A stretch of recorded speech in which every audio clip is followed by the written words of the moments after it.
Hey everyone, welcome to my channel. तो आज की इस वीडियो में हम डिस्कस करने वाले हैं क्लास 12 की जो इंडियन इकोनॉमी है उसका पहला चैप्टर। इससे पहले अगर आपने चैनल को सब्सक्राइब नहीं किया है तो प्लीज़ गो एंड सब्सक्राइब, और अगर आपको वीडियो अच्छी लगी तो लाइक शेयर एंड कमेंट करना नहीं भूलना। चलिए वीडियो को स्टार्ट करते हैं।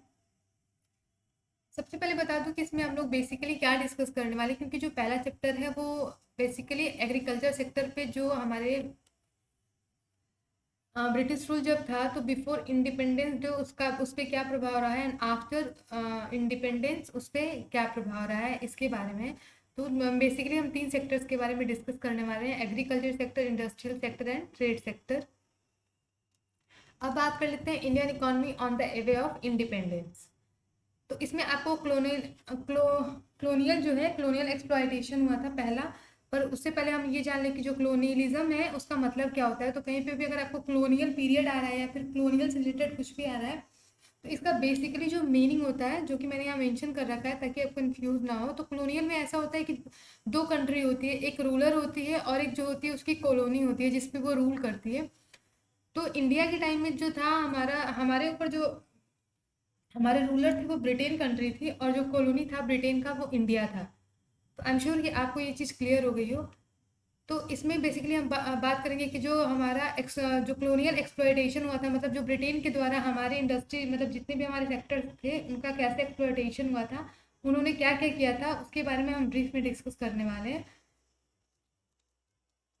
सबसे पहले हम देखेंगे colonial exploitation of agriculture. Agriculture जो है वो कैसे एक्सप्लॉयट किया गया था जो हमारे ब्रिटेन मतलब कि जो ब्रिटिशर्स थे उनके द्वारा। तो सबसे पहला आप देख सकते हो लैंड सेटलमेंट सिस्टम लाया गया था। लैंड सेटलमेंट सिस्टम का मतलब होता है जमींदारी सिस्टम। जमींदारी सिस्टम के अंदर ऐसा था कि जो गवर्नमेंट थी यानी कि जो ब्रिटिशर्स थे उन्होंने क्या किया था, उन्होंने जमींदारों को इस बात का मतलब उन्होंने जमींदारों से वो फिक्स रेट में रेंट लेते थे जो लैंड का था।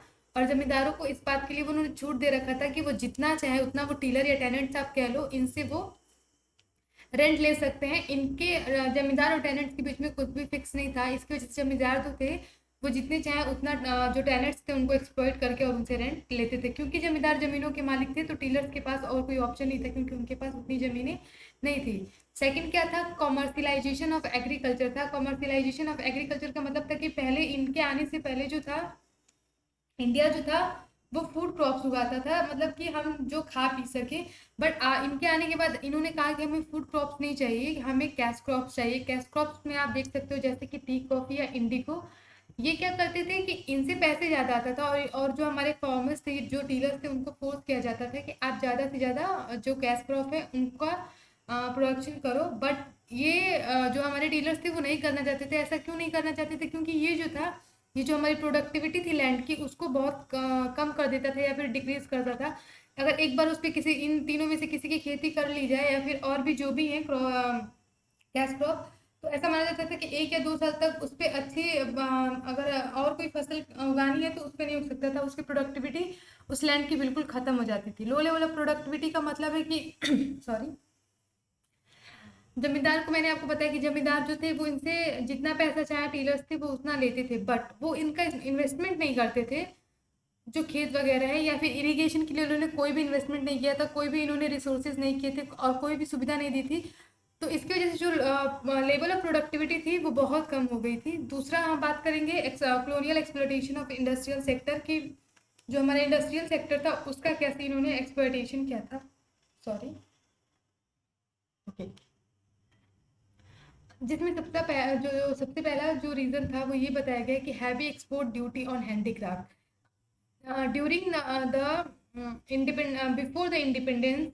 जो हमारा इंडिया था वो हैंडीक्राफ्ट के लिए पूरे वर्ल्ड में फेमस था। बट जब ये आए ब्रिटिशर्स इंडिया में तो इन्होंने क्या किया कि उन्होंने हैवी एक्सपोर्ट ड्यूटी लगाई। इंडिया से बाहर अगर आप किसी चीज़ को एक्सपोर्ट करोगे तो आपको बहुत ज़्यादा एज अ टैक्स पेड करना पड़ेगा।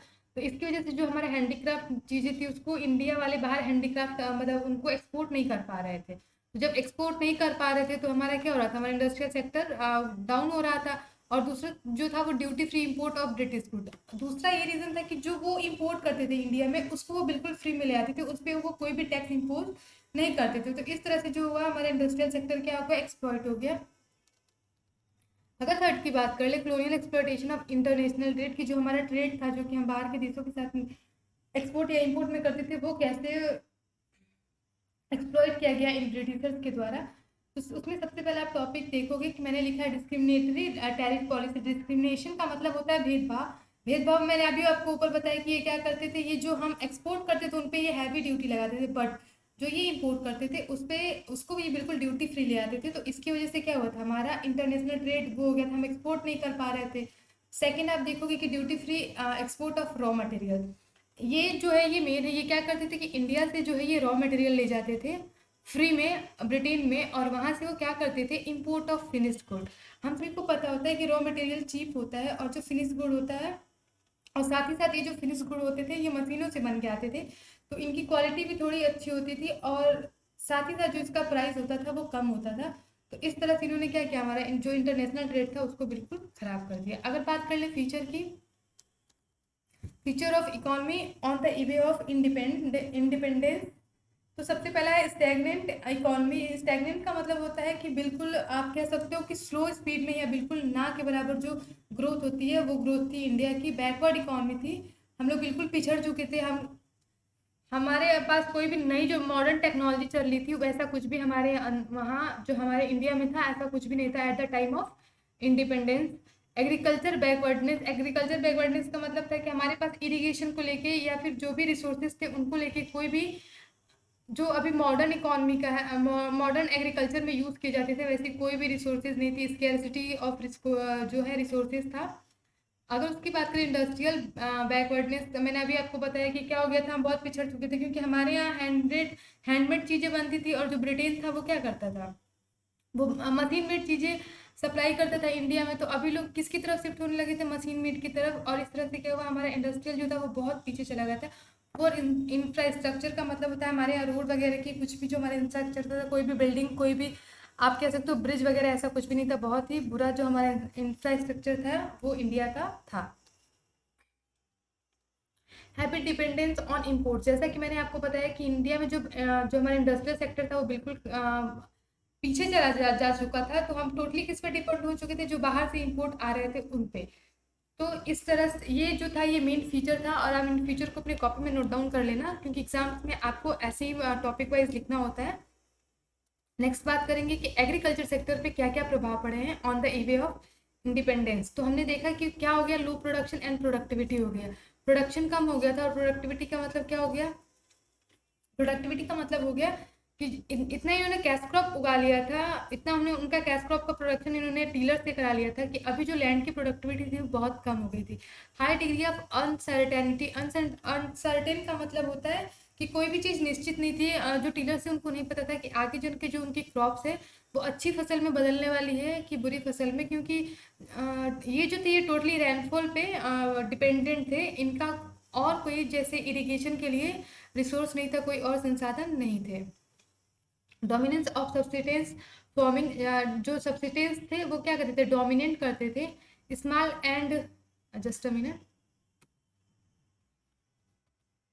Okay, small and fragmental land holding.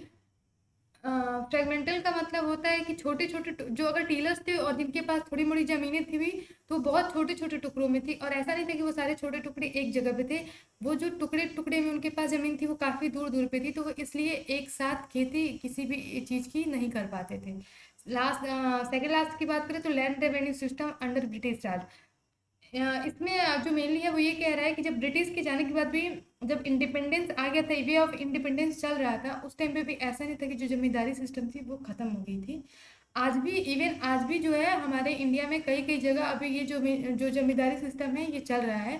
Gulf between owner and tiller of the soil, gulf का मतलब होता है गैप होता है।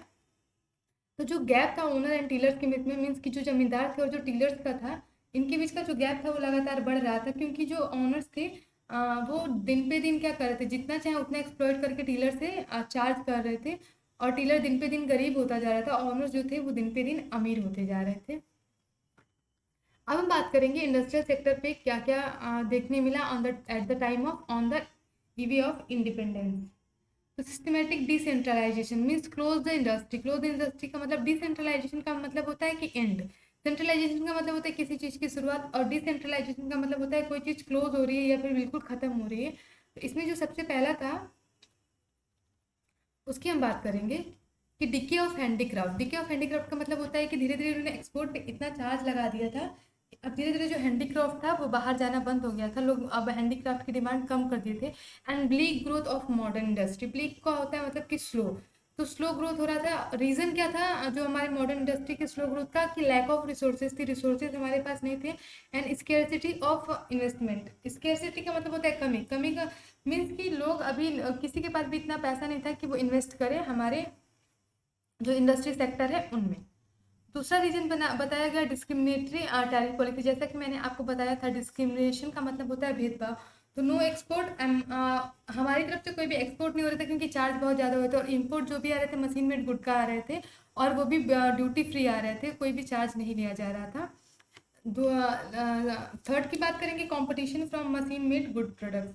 इंडिया में जो है eight the time of e-way of independence, जो हमारा हैंडीक्राफ्ट गुड था, पता है कि इंडिया हाथ से जो भी गुड्स थे उनको बनाता था, बट जो बाहर से गुड्स आ रहे थे वो मशीन मेड आ रहे थे, तो उनका जो कंपटीशन था वो मशीन मेड गुड्स से हो गया था। तो हैंडमेड कहीं ना कहीं अब उतना डिमांड में नहीं आ रहे थे, और मशीन मेड को लोग ज़्यादा पसंद कर रहे थे। न्यू पैटर्न ऑफ डिमांड, जैसा कि अभी बताया कि मशीन मेड जब चीज़ें आने लगी तो लोग मशीन मेड की तरफ ज़्यादा शिफ्ट करने लगे, और साथ ही साथ जो उनका टेस्ट था, या फिर आप कह सकते हो कि जो उनकी लाइकनेस थी, वो भी क्या हुई, धीरे धीरे बदलने लगी। इंट्रोडक्शन ऑफ रेलवे, और उसके बाद जो होगा मेन जो है कि इस तरह से इसी में जो रेलवे है उसका इंट्रोडक्शन हुआ, रेलवे आया।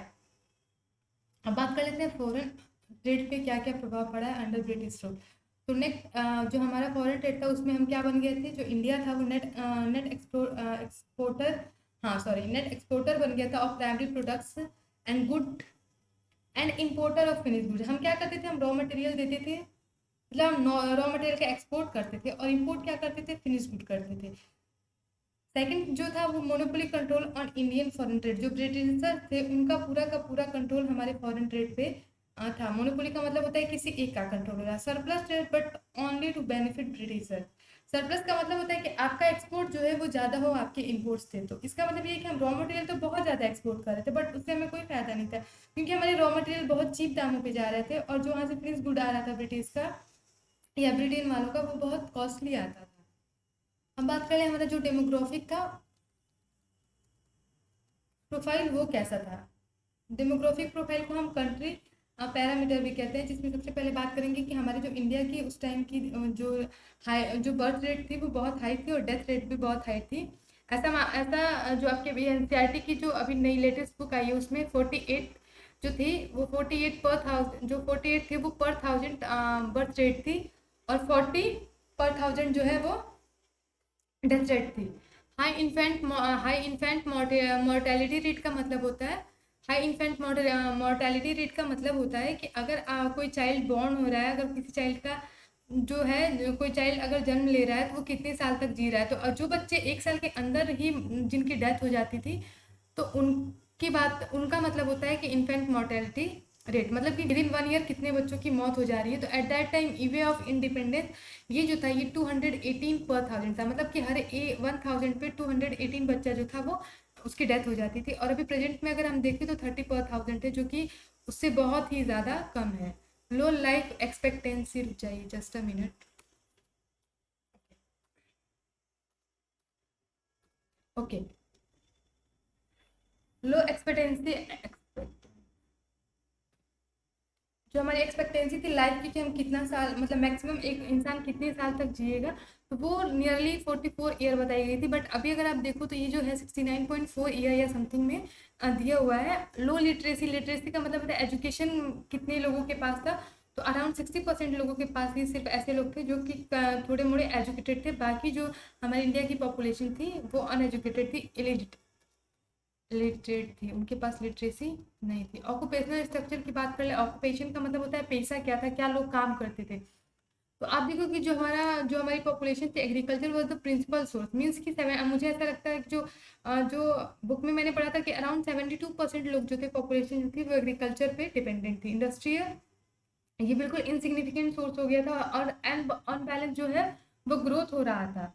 तो ये सारे जो थे ये हमारे ऑक्यूपेशनल स्ट्रक्चर की बात थी। अगर हम बात कर ले कि इंफ्रास्ट्रक्चर क्या क्या बनाया गया ब्रिटेन के द्वारा, या फिर आप ये भी कह सकते हो कि पॉजिटिव इफेक्ट क्या रहा है ब्रिटिश रूल का इंडिया पे, तो इन्होंने रेलवे बनाया और transportation of finish goods from Britain. Britain से वो क्या करते थे, फिनिश गुड्स का जो उनके भी फिनिश गुड्स थे उनका ट्रांसपोर्ट करते थे। पोर्ट्स इन्होंने बनाया ताकि एक्सपोर्ट कर सके रॉ मटेरियल को। पोस्ट और जो टेलीग्राफ थे ये किए ताकि ये क्या कर सके, इन्हेंस कर सके। इन्हेंस का मतलब होता है बढ़ा सके जो भी हमारे एडमिनिस्ट्रेटिव इफिशियंसी थी उनको। रोड्स बनाए उन्होंने ताकि वो ट्रांसपोर्टेशन कर सके of raw material two port. Port तक पहुंचाने के लिए रॉ मटेरियल को उन्होंने क्या बनाया, रूट्स बनाया ताकि वो इजीली एक जगह से दूसरी जगह ट्रांसपोर्ट कर सके। आपके एग्जाम में कभी कभी ये पूछ लेता है कि एट द कॉलोनियल पीरियड कौन कौन से ऐसे लोग थे जिन्होंने इनकम पर कैपिटा इनकम जो है वो एस्टिमेट किया था। तो मैं आपको नाम बता दूं, एक तो वी.के.आर.बी. रॉय थे, दादाभाई नौरोजी भी थे, विलियम करके एक कोई है और एक देसाई थे। तो इन चारों का नाम आप याद कर लीजिएगा क्योंकि इन चारों के नाम कहीं ना कहीं वो पूछ लेता है कभी कभी, क्योंकि उस टाइम पे ब्रिटिश के द्वारा कोई भी जो है जीडीपी ग्रोथ रेट कितनी है या फिर पर कैपिटा कितना है ये उनके द्वारा नहीं किया गया था, तो इन्होंने ही उसको एस्टिमेट किया था।